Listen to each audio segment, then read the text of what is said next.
तुम्हाला माहिती आहे का, असे एक नाथ होते ज्यांना जाळण्यासाठी उकळत्या अग्निकुंडात टाकलं, पण त्यांना अग्नी जाळूच शकला नाही.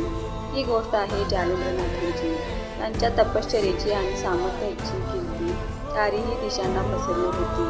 शत्रूंनी त्यांची परीक्षा घ्यायचं ठरवलं आणि त्यांना भयंकर अग्निकुंडात फेकलं. जळत्या ज्वाळांनी आकाशाला स्पर्श केला, पण आश्चर्य म्हणजे जालिंद्रनाथ मात्र शांतपणे पद्मासनात बसून मंत्रजाप करत राहिले. त्यांच्या अंगावर अग्नीचा तुरा देखील लागला नाही, कारण नाथाची शक्ती म्हणजे फक्त शरीराची नव्हे तर आत्म्याची होती.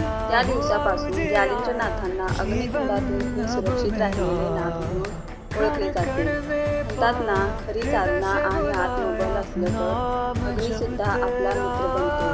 अशाच अद्भुत नवनाथांच्या कथा जाणून घेण्यासाठी लाईक, शेअर आणि सबस्क्राईब करायला विसरू नका. जय जालिंद्र.